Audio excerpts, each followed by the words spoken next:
नमस्कार. राणीज किचनमध्ये तुम्हा सर्वांचा खूप खूप स्वागत आहे.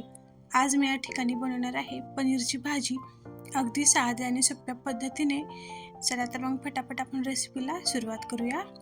सर्वप्रथम या ठिकाणी एक पॅन ठेवलेला आहे. त्याच्यामध्ये फक्त एक माप तेल घालायचं आहे आणि याच्यामध्ये आपल्याला 2 ते 3 मोठे कांदे घ्यायचे आहेत.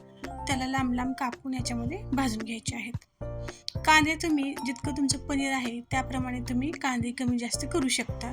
मी या ठिकाणी 400 ग्राम पनीर घेतलेलं आहे, म्हणून मोठे 4 कांदे असे लांब लांब कापून याला भाजून घेत आहे.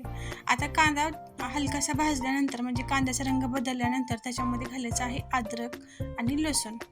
हे अद्रक लसूण सुद्धा कांद्यासोबतच भाजून घ्यायचं आहे. आता याच्यानंतर याच्यामध्ये घालायचं आहे 2 हिरवी मिरची आणि काही कढीपत्त्याची पानं. कढीपत्त्याची पानं आणि हिरवी मिरची घातल्यामुळे काय होतं, भाजीला खूप छान चव येते.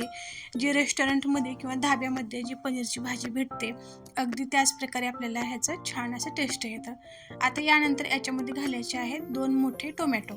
टोमॅटोला सुद्धा स्वच्छ धुवून घ्यायचा आणि लांब लांब आकारामध्ये कापून घ्यायचा आणि तो सुद्धा कांद्यामध्ये घालून त्याला सुद्धा 1 ते 2 मिनिटापर्यंत छान भाजून घ्यायचा आहे. टोमॅटो भाजायला कसे समजतो, टोमॅटोची जी वरची साल आहे ना ते सुरकुतल्यासारखी होते आणि टोमॅटो थोडासा सॉफ्ट होतं. मग तेव्हा आपल्याला काय करायचं, गॅस बंद करून घ्यायचा, थोडंसं थंड करून याला मिक्सरच्या जारमध्ये काढून घ्यायचं आहे.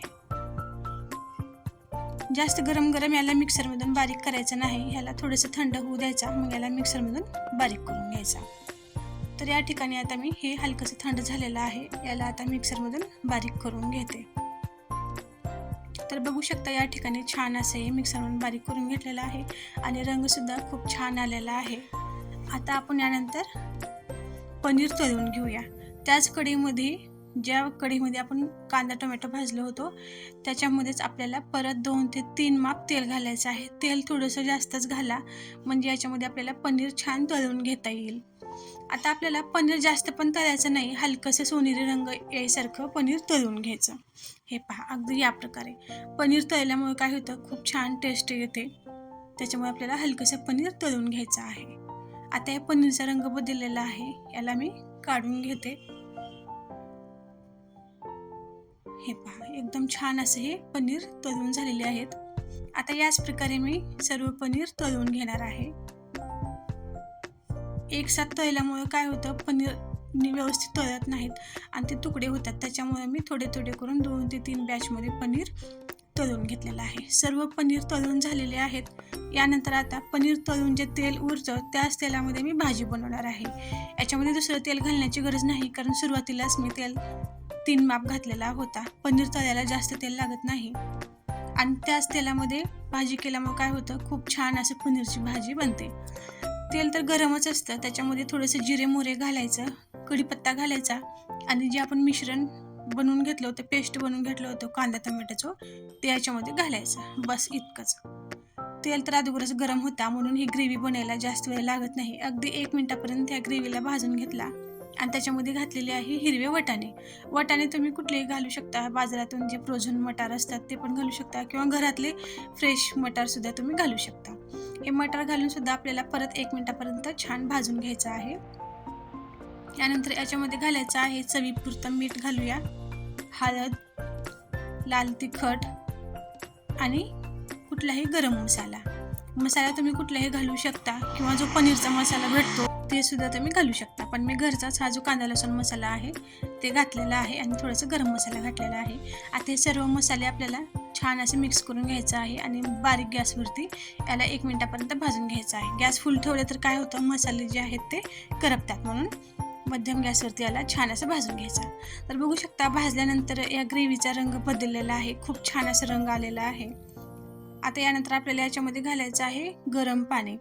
पाणी थंड घालायचं नाही, छान कडकडीत पाणी गरम करून घ्यायचं आणि मग तेच पाणी घालायचं आहे.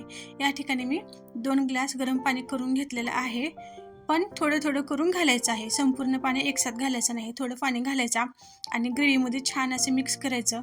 परत आणखीन 1 ग्लास पाणी घालायचं आणि छान मिक्स करून घ्यायचं. आणि पाणी तुम्ही या ठिकाणी तुम्हाला जशी ग्रेव्ही हवी आहे, म्हणजे एकदम घट्ट किंवा थोडंसं पातळही तुम्ही ही ग्रेव्ही बनवू शकता. आणि ही ग्रेव्ही ना जसं थंड होईल तसं घट्ट होतं, म्हणून मी थोडंसं 2 ग्लास पाणी घालून म्हणजे थोडंसं पातळ केलेलं आहे, जास्त नाही. पाणी घालून झाल्यानंतर आता लगेच याच्यामध्ये घालायचं आहे पनीर. जे आपण पनीर तळून ठेवलं होतं ते संपूर्ण पनीर आता याच्यामध्ये घालायचं आहे. याच्यामध्ये जो तेल सुटलेला होता खाली पनीरचा गळलेला होता ते सुद्धा मी याच्यामध्येच घातलेलं आहे. पनीर घालून आता याला छान असं मिक्स करून घ्यायचं आणि याला आपल्याला परत 3 ते 4 मिनिटांमध्ये कमी गॅसवरती 3 ते 4 मिनिटाला छान शिजवून घ्यायचं आहे. गॅस फुल ठेवायचा नाही, मध्यम गॅसवरती त्याला छान असं शिजवून घ्यायचं आहे. भाजीला रंग खूप छान आलेला आहे, बघू शकता. हे आपण ग्रेव्ही बनवलं आहे ना, ग्रेव्ही जितकं छान आपण बनवलं म्हणजे त्याची कांदा टोमॅटोची पेस्ट, त्याच्यामुळे भाजीचा हा रंग छान येतो. याच्यामध्ये आपण कुठलाच कलर घातलेला नाही, कुठलाच केमिकलचा काहीच वापर नाही. अगदी घरचीच भाजी, फक्त मसाले छान जर भाजले तर भाजीचा रंग छान येतो.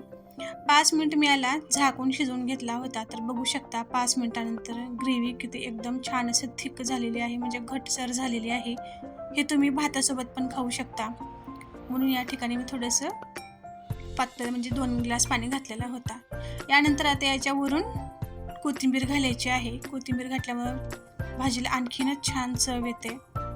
तर बघू शकता या ठिकाणी मस्त छान असं पनीरची भाजी तयार झालेली आहे. घरच्या घरी अगदी सोप्या पद्धतीने आपण असा हा मसाला पनीर बनवू शकतो. खायला एकदम छान लागतं.